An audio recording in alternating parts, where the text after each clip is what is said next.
Innovation Lab. And I like to show those before we get started on our workshops, just so people can see the kinds of companies that the students are starting. And they're impressive, right? I'm always impressed by watching these. So welcome everybody. Welcome to our guest speaker, Anuj, tonight. And welcome to all of the guests who are joining us here.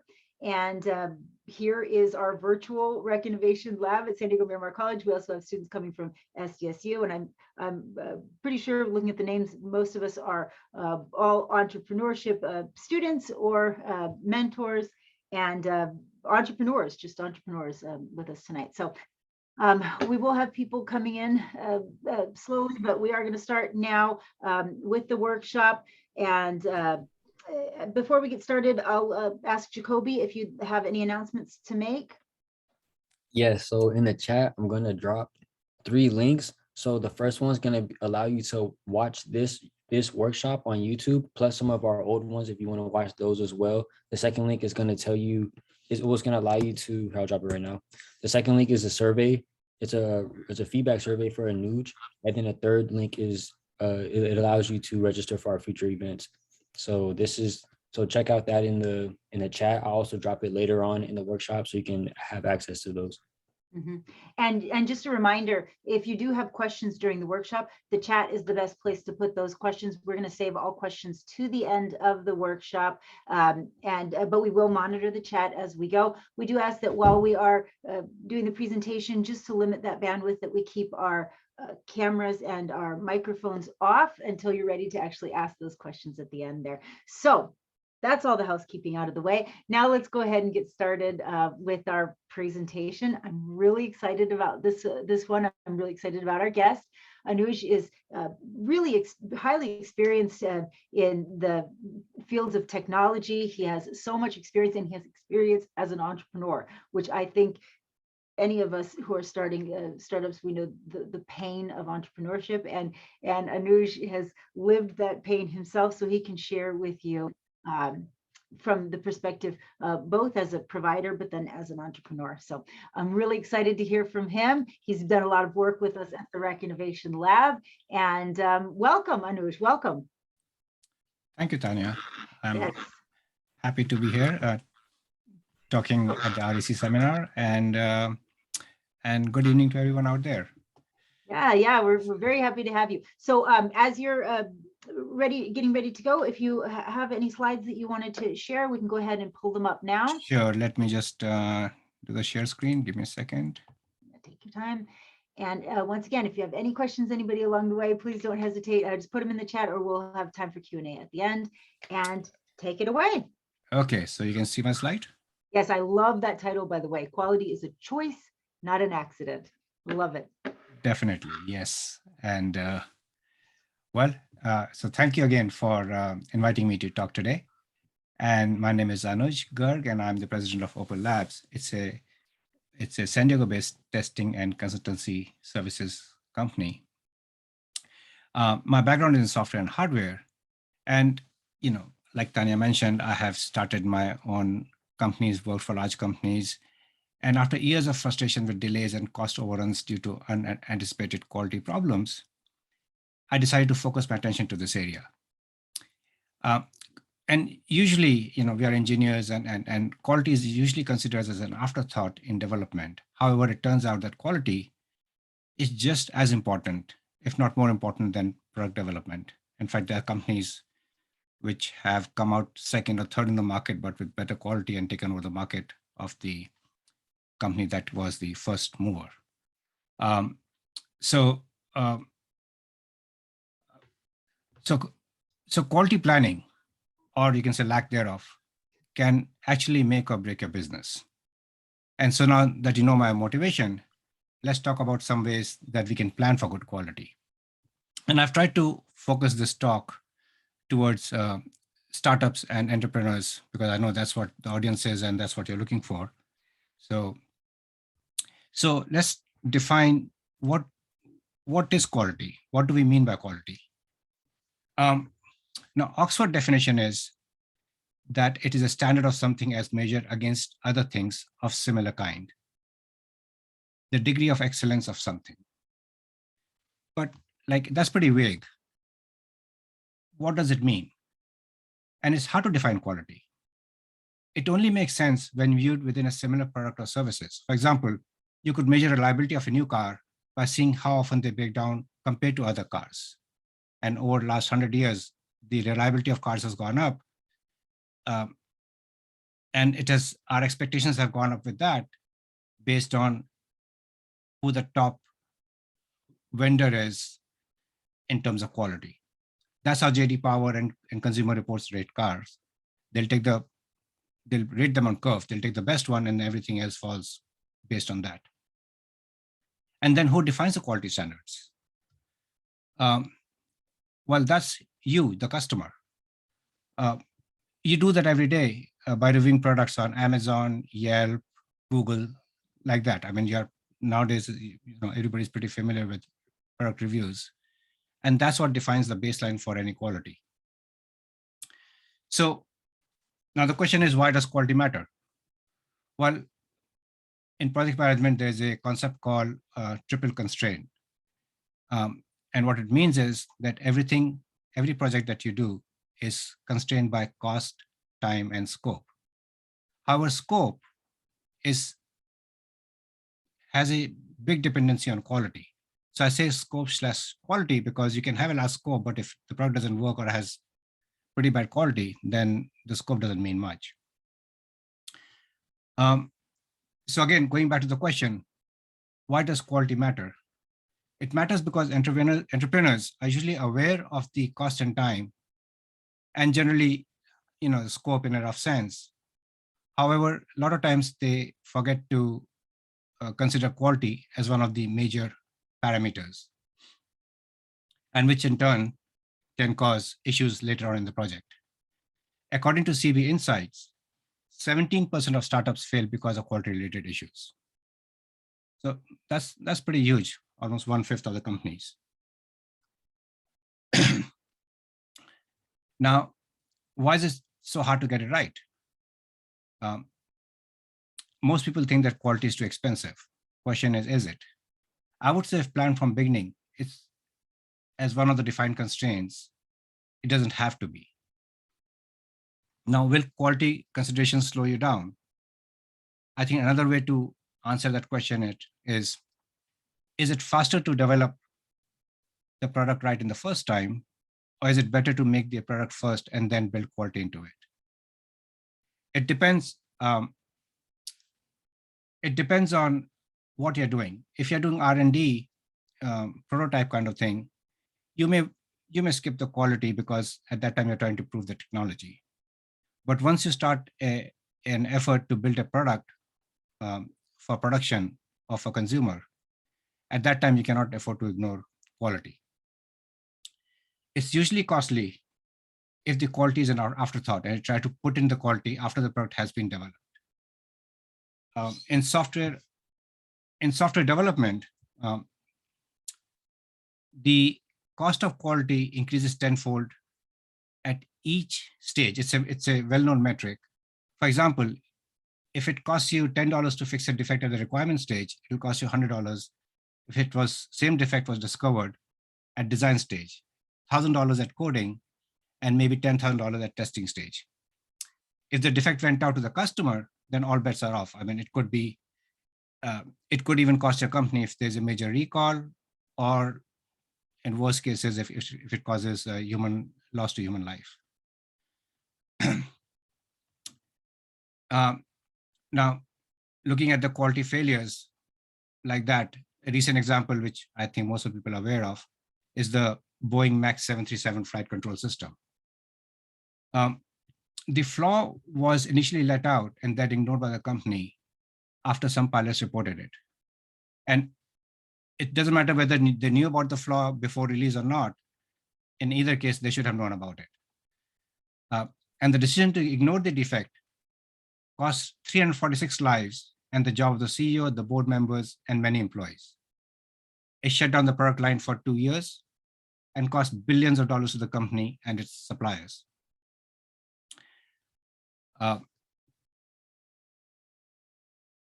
Actually, going back to here, There are some other examples I can think of, major examples that most of you may be aware of, which are quality-related issues like Deepwater Horizon, Volkswagen Dieselgate, NASA Challenger disaster. Whole bunch of examples like that can easily be quoted, and you can see the impact of quality or lack thereof on the company and everybody else. But not all quality issues have to be catastrophic. Some vendors will release products with known defects, especially in software world. I mean, you would know, like iOS by Apple or Microsoft, they'll release products and then they'll release patches to fix those defects.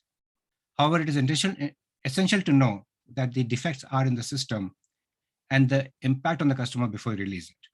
You may still decide to release it as a business decision. After a comprehensive risk assessment, a decision can be made, and if the product with a defect makes business sense, you may still plan to go ahead with that and then fix it in later releases. This is different from not testing the product or system appropriately and being surprised by product defects after its release. So that distinction is really important. Now, what can you do to manage quality in your startup? I think most important thing is be aware of quality, be aware how important it is as a founder and as a top level executive. That sets the whole culture for the company. Know the customer expectation and quality standards. You need to set your benchmarks in your requirements. You must ensure that your benchmarks are testable and measurable. Qualitative criteria like user interface must be easy to use does not provide much value. But a benchmark like user must be able to set the time in less than 3 clicks is more concrete and measurable. So just make sure that all your standards are measurable and testable. Make quality an integral part of your development process. There is a process in software, also in hardware testing, that we call shift left testing. What it means is do the testing as soon as possible. And like I said in previous slide, your cost of defects goes up tenfold at each stage. So it's better to test way early, find the defects and fix them, both from time and cost point of view. Bring in a quality professional on board early in the development. You can have somebody in-house or external consultant. Build a test plan, which also means you should have a quality management system to manage the test plan. Prioritize your testing. Automate where possible. Initially, I can understand automation may not be possible as you're beginning, but as your product matures, try to automate where possible. Build self-test routines within your product. What that means is, especially software electronic products, you can build routines where your product can test itself every time it boots up or it does certain functionality. Have a good documentation and process control process. What that means is be consistent in your processes. If you have documentation, if you have checklist, if you are measuring and recording results as you go along, that will help you manage your quality much better. Have a post-product launch plan to manage quality issues. A lot of companies actually ignore to do that or are not aware how to do it. This means, planning for customer support, planning for risk management if things go wrong after release, security breaches, things like that. And then understand production quality control, like to design your product for manufacturability, supplier selection, industry certifications, product inspections, things like that. Supplier selection, simple thing. I mean, nowadays, most of you are aware, companies are struggling with supplier issues, and that's part of quality. Do you have multiple suppliers? Do you have parts that can use alternate parts in case you can't get supplies of your parts, things like that.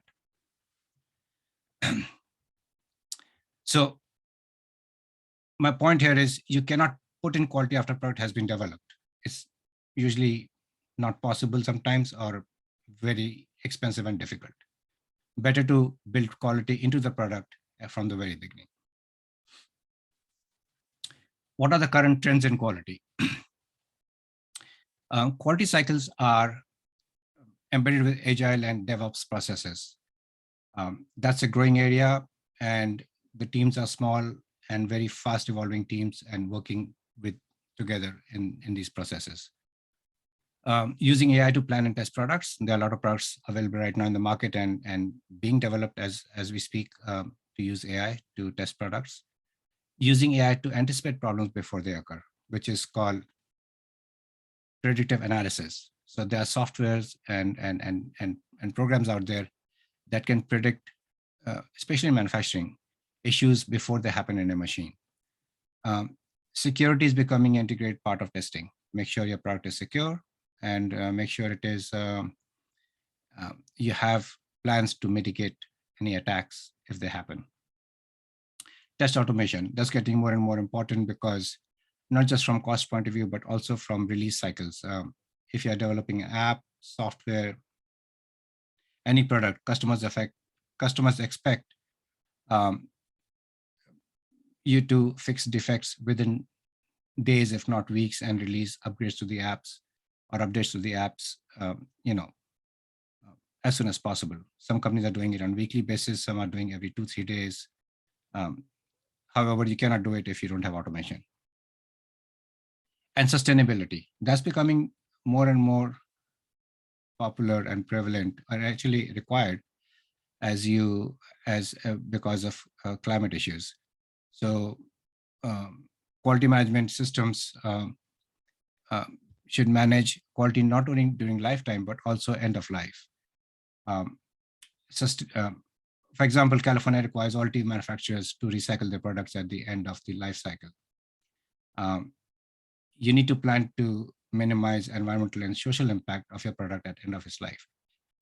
You may think if it's just software and an app, you don't need to worry about the environmental and social impact, but you still do. For the software and apps, impact can be from the fact that at the end of the life of the product, the software should remove all customer data so that no one can misuse it. That should be your responsibility, and that's the social impact of your app. So how do you add quality services to your team? Start by educating yourself. You can hire a consultant, you can go online, but learn about quality practices, processes, how they work. Hire a quality expert early in the development process. Build in-house testing capability. Hire an on-site contractor or outsource external company. Whatever way you choose, there are multiple ways to do that. Well, Anuj, but make sure you are doing something about it. Can I know we're going to save questions to the end, but can I just interject something right here? So I know you know that all of the majority of the people here are all entrepreneurs themselves, and when you hear hire an outside expert, we're all thinking is money, money, money. Is that realistic and for entrepreneurs? And can they do like a piecemeal hiring of somebody to help, or like, is that realistic, I guess, is what I'm asking. Yeah, no, definitely. That's a great question. It definitely is. You can hire a consultant on piecemeal. So in fact, because I have gone through this and I understand this pain, we offer a package for startups, which is like a it's the next slide actually. Let me okay, yeah, that's why we do questions at the end. I'm sorry. Yeah. So it's a on a retainer basis. So what we'll do is, for a fixed amount, you can get a service where you have like a training, and you have the documents basic documents that you need for your company, right? And then you would have like 5 hours or 10 hours of consultancy available that you can use anytime in next 6 months. And it's something that it's actually reasonable, like for entrepreneurs who. Yeah. who So are things broke. so you can basically it's like a legal service. So you can hire a quality person on retainer service and just have that person standby. So you have a question, give a call, and then ask them, and just buy a certain number of hours. Got it. Okay. Cool. So All right. I won't interrupt again. no, that's fine. That's fine. I mean, that's a good question. So uh, just going back, actually, I was trying to get to that, and so let me get to the last point, and I'll get back to the question that you asked was before you hire a consultant, the question is, why do you need to hire an independent consultant or independent test company? And a lot of people tend to use the development company as also the test company, and that's not a good idea, because there is a conflict of interest there that is good for the service provider, but detrimental for the customer. It's like fox guarding a hen house. So what you want is an honest evaluation of the product from an independent company, which is not linked to your development company. Even if you develop it yourself, you want an honest evaluation of the product so that your customer is not testing it for you, and somebody else is testing it before you take it out. You also have an independent gatekeeper of quality. As you make changes, that team or that company or that person can test it for you. And then, just quality carries the importance of being independent for the same reasons, because you don't want it to be influenced by other factors in the company, like sometimes business factors, marketing, development. There are a whole bunch of other departments that put pressure on quality to let the product go because everybody is incentivized in a different way. So you do want quality to be independent, reporting to you directly as a founder or at the head of the company. And you want an honest opinion. So that's really important. Now, going back to the question, can you leverage the expertise of a QA professional as an entrepreneur? Definitely, yes. Today, the IT services allow smallest startups to afford professional software testing, mainly through outsourcing. You can, like I said, you can hire an entrepreneur. You can use some online testing capabilities also. Test it yourself if you need to. It's not that difficult to educate yourself. IT outsourcing has become actually popular tool even for big companies to save money and also have an independent evaluation of the product. And also QA is one of the easiest products or processes to delegate to a third party, because you're sharing a product with somebody who doesn't know all the history behind it, is not emotionally attached to it. So it's easy for them to give you independent evaluation of the product. Plus, you don't have much of IP involved in testing the product, at least at the system level. Now, if you're going to the code level where you're doing code testing and unit testing and things like that, then you can always sign an NDA. But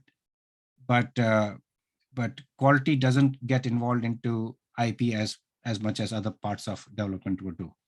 So it's easy to outsource. Now, Opal Labs, just going back to Tanya's question, because we have seen this problem come, quite often. So we offer a small packages for entrepreneurs and startups to do a risk assessment of the product and the process or service, provide a couple of hours of basic training to executives to understand quality concepts, risk assessment, how to manage it, provide access to a library of documents that they may need for their company, and forms for quality. And then, we also do lunch seminars on certain topics and provide invitation to attend those seminars just for education.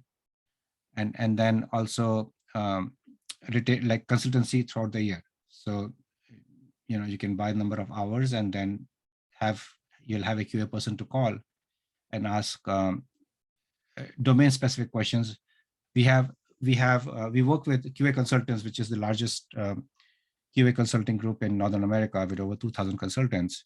So there is always a domain expert that we have in the group that is that would know about your area or your technology, and we can connect the right person to provide consultancy on that specific domain also. So, um, so going back to the initial question, is quality an accident? In other words, does quality matter? So about 150 years back, John Ruskin, he was English critic and a painter, said, quality is never an accident. It's always a result of intelligent efforts. The bitterness of poor quality lingers long after sweetness of low price is forgotten. And I think everyone can relate to this experience. I mean, you can buy a cheap product and it breaks, and then you think, you could have used that money and a little bit more to buy a much better product, and you never go back to the company. So no matter how great your product is, the customer will let you know, and everyone else know, if the quality is poor. And once you do that, there is no turning back. You are doomed from the start. As soon as people see what a dud your product is, because their word matters more than ever now. So just be very careful, take this very seriously, and make a service with great quality and reliability. I love that quote. I'm sorry, but I just have to say, not just the quote from John Ruskin, but the quote from you. Customers will always let you know, and but by the time they do that, it's too late. It's just too late. It's the damage has been done. So, anyways, yeah. Mm-hmm. So, well, thank you, and that's pretty much it. So I'm open for questions. If you want to dig into any area deeper, I can do that also. And then can you go to the next slide with your contact information? This is my contact information. Yeah. Perfect. And the best way for them to get in touch with you is by email or by email is the best. Yes, email is the best. You can always call me also, and I'll try to get back to you as soon as possible. And I know you're on LinkedIn as well, isn't that correct? Yes, I am. I am on LinkedIn. I can look for the LinkedIn. We can do that on our side. We'll do that on our side. Put it in the chat. So thank you very, very much, Anuj. That was a very useful presentation. I think that well, I've seen time and time again, quality is not thought about until it's too late, very often in entrepreneurship. So I'm really glad that you got people thinking about this from early on. It's something that needs to be planned into, baked into the fabric of the offering from the beginning. So I'm really grateful that you were able to share that with everyone. So we opened up to questions. Do we have questions from the audience?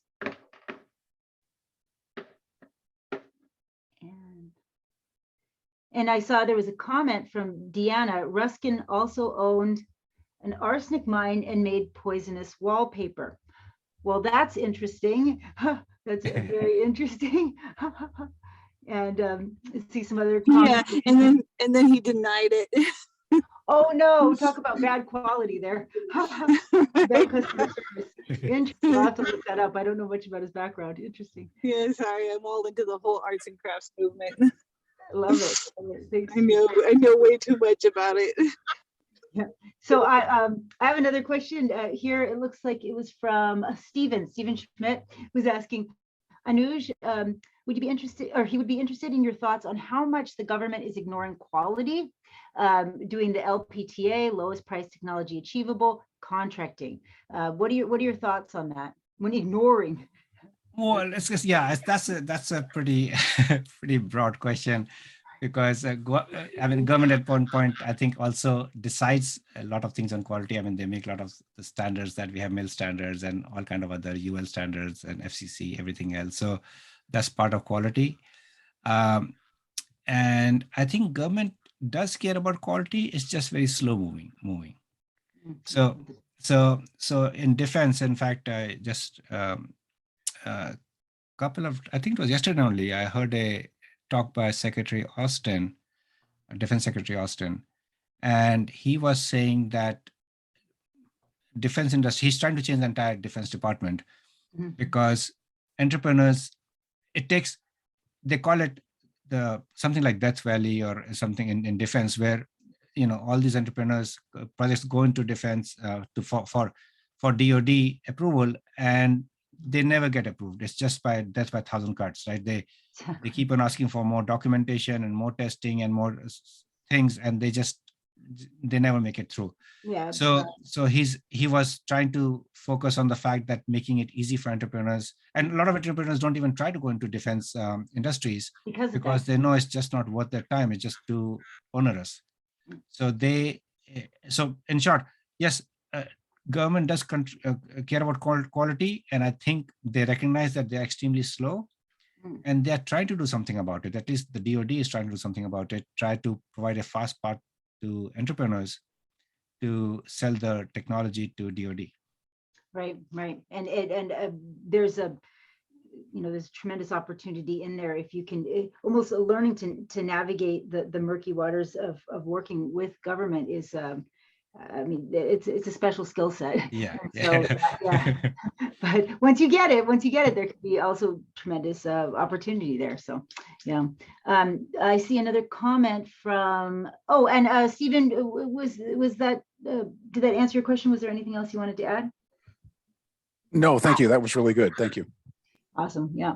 I also see a comment from Adisola, and I learned a lot, especially about independent quality testing. And also, I know for me, there's always that concern about the cost versus benefit as an entrepreneur. And so I think I'm glad that you addressed that question. I see there's another question here from Scott Felixson. Scott, did you want to go ahead and ask your question?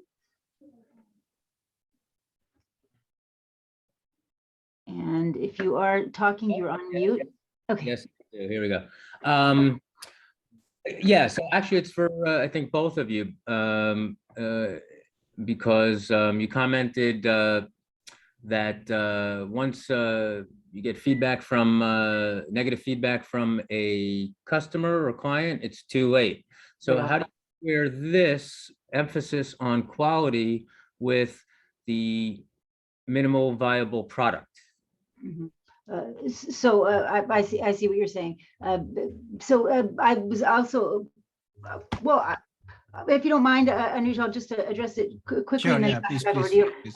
I actually loved how you talked about how it's a little different in the world of entrepreneurship, and when we're testing and with our MVP, we often know that quality is not going to be great, and we know that we're going to put something out there that isn't perfect, and there's always that trade-off between making progress and giving customers something of value. So as an entrepreneurial firm, as a very young firm, we do know that there are going to be quality issues, and often customers realize that as well.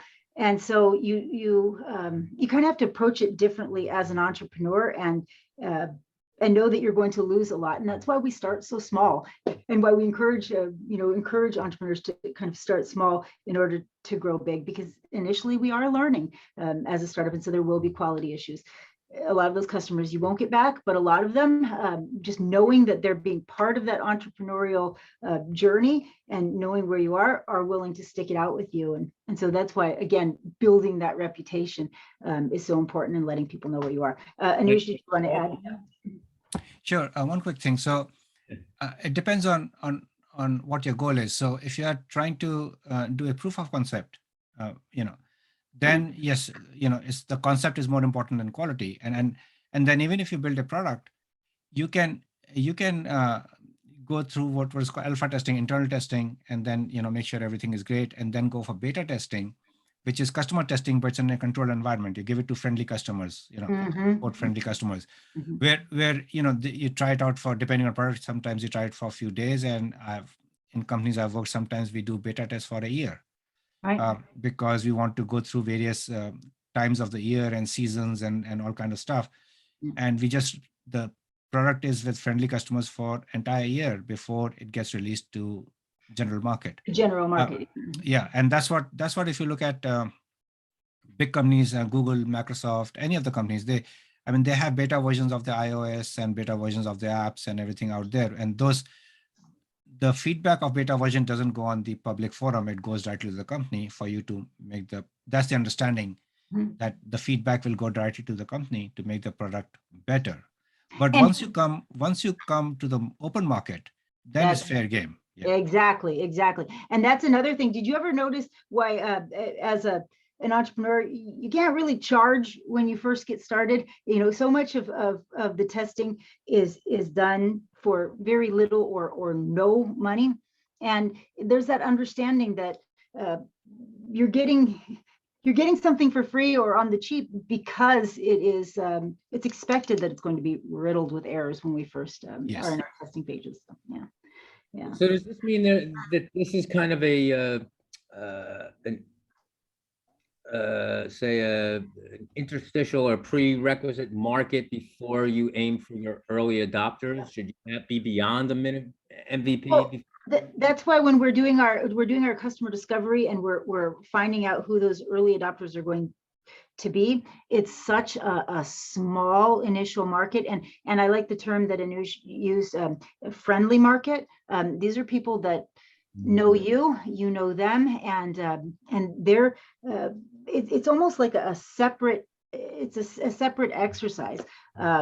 And early adopters in entrepreneurship are not the same as early adopters in traditional marketing. They're not the people who are waiting outside in long lines to buy that first product. That's the open market of early adopters. When we're talking early adopters as entrepreneurship, we're talking about those the first people that we've identified that will help us with our testing, right? They will they're going to be they're committed to helping. They're friendly, right? Yeah.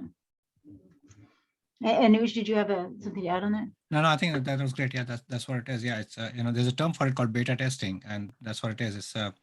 It's a controlled testing because that feedback doesn't go out in your app store or things like that. It comes directly to you. Absolutely. So, and I see another, Deanna was giving a shout out to you for helping design and develop her website here at the Rec, and yeah, attention to detail, quality. I noticed working with you too, just excellent. So thank you, Diana. Yeah. Do we have any other questions then from the audience? Any other questions?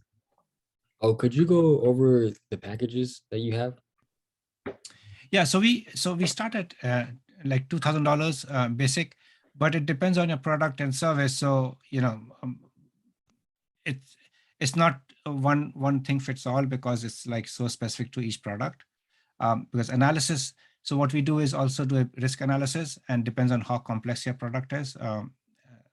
That will decide how much time it will take in risk analysis, and then how to tailor the product or the training to your specific market. So but it starts, so it's not expensive. My point, it starts at $2,000, and for that price you can get a quality person on board with and have somebody to call to and do a risk analysis and understand what your risk profile is going forward. And they can reach out to you if they have specific questions on their startup. Mm-hmm. Oh, is that right, Anuj? Sorry, can you repeat that? Oh, I was saying, and they can reach out to you if they have questions. Oh, yes. Please send me email. Like I said, send me email, give me a call. If you have questions about your startup or how to manage quality, any question, I mean, I'll be happy to help you out. And even if you have a question, just general question, and I'm not charging for everything. I mean, this reason I'm working with REC is also because I want to help students get out in the right foot and have a good product. But he's been but if it requires more professional services, then we can talk about charges. But if you just have a question, I'll be glad to help you out. Yeah, and perhaps we can even set up one of the upcoming mentor days if we can have you join us for that. I think that would be sure. Amazing. Yeah, he's been really helpful for this startup. So thank you very much. So any other questions do we have? I think we're probably, we're getting very close to out of time. So maybe just one or two more questions. I see Benjamin had a question. How often would I check in with beta testers to make sure that they're doing well with the product? What if I have to completely rewrite the code? Dun, dun, dun. There's Benjamin's question. Anuj? Well, it, again, depends on your product, how often you have to check back. It's like some products go long-term. If it's some products, you're making a, let's say, sensor that goes underground and stays there for 2 months, then you don't have to check very often. You can check once every 3 months, things like that. if you're making an app, social app, you might want to check more often every few days. So it all depends on what kind of product it is. And sorry, what was the second question? So what if you had to rewrite the code? Oh, yeah. Well, I mean, Yeah. that's why we said to look at quality from the beginning, not at the end. You cannot put in the quality after you made the product. It's like, so it's much cheaper to get somebody on board at the inception process, not even design, at the inception. When you're thinking of the product, when you're creating your requirements, Mhm. that's when you get somebody to consult with you, because within your requirements, you should have a quality parameter, which Mm. says, for a simple app, I give example, like it says you should be able to reach any screen in the app within 3 clicks. Mm. That's a quality parameter, right? Yes. You should be able to read everything in your app without too much difficulty in certain, all kind of light conditions. And all of these parameters, they can go directly into your manual so that you have you have that baked in, that total quality management. Sorry. Exactly. Yeah. And then we have to worry about security and things like that also. Just don't forget those things. I mean, nowadays that's so important. Absolutely. So I have a question here, a private question that was asking about if you could share any startups that you've been involved with helping to launch, if you're able to. Do you have any examples of companies that you've helped start or that you've consulted with that people? Yes. Yes. In fact, I started a company a long time back. So I've worked with a few startups. I worked, this will kind of date me, but late 90s, early 2000, I worked for, in fact, we started in mid 90s, 4 systems that went public, and then got, it used to make ATM, asynchronous transfer mode. It was a high-speed communication technology. And that time we were competing with Cisco. Cisco was trying to do Ethernet and we were trying to do ATM. ATM is a lot more superior technology than Ethernet, but of course you all know Ethernet won, and that's what you have at home today. But ATM went to the backbone, so all the telecommunication is ATM right now. So the company which I was in at that time got sold to Marconi in '99 for $4 billion, and then then I moved to, that's when I moved to San Diego, actually. So I was another startup in San Diego, Ensemble Systems, that was making wireless ATM, same ATM technology wirelessly, which we call last mile solution. This is early 2000s, so all businesses did not have high-speed connection. So the way to get high-speed connection was wireless, and it was like 1 to 5 mile wireless high-speed connection, 100 megabits per second, which was very fast at that point. And unfortunately, that company went bankrupt. They raised $140 million and then went bankrupt because of IT bust. So really? then, yeah. I love so it's all kind of experiences. We had one company in 2010 for media company to democratize news, which was collecting. Phones were becoming popular. The idea was that people can. Right now, people are only able to, or people were only able to sell their videos or news which they captured, out there, and not sell it, put it on YouTube or things like that. But they did not have a venue to sell it. So the idea was that if you have a newsworthy story or a video or an article or a photograph, this was a C2B business where you can go on the website and look for companies that would be interested in your thing. I love that. And sell it and negotiate with them. So the whole negotiation tool and everything else. And so the entire product was built. It was online. And I was the founder of the company with 3 other partners from SDSU. We did MBA from SDSU. They were all SDSU students. So we all built it up. And then in 2015, we had this problem of fake news, and we were not able to differentiate good news from fake news. And that kind of killed the company, because we just our customers could not differentiate between what was going on in the market. Right, which is true everywhere. Yeah. Wow, And that's so so, interesting. so yeah, all kind of experiences. Yes. I love to hear. I love these stories. This is my favorite thing, is to get the stories behind. But oh, that was wonderful. Thank you so much for sharing. It looks like we're out of time here. So I encourage all of you, please, if you have any questions, reach out to Anuj, reach out to me at the rec. And there's a couple of surveys that Jacoby did put there. Jacoby, would you like to just last time remind everybody? Yes. So in the chat right now, I just dropped a few links. The first link is to rewatch this YouTube video and some of our past ones. The second link is where you can give Anuj feedback on this survey. And Yes. the third link is where you can register for our future events. That's it. Thank you. Awesome. Thank you. And thank you, Anuj. Thank you, everybody, for coming. We will see you at the next workshop. Although I don't think we're going to have a little break here for the holidays. So I don't know if we even have any more workshops before the break is up. Are we, Angela? We have 3 more. Oh my goodness, I take it back. Okay, I take that back. All right, then. We'll see everybody soon. Have a great night. Take care. Thank you. everybody. Thank All you. I right, appreciate thanks. it. All right, bye-bye. Bye. Bye.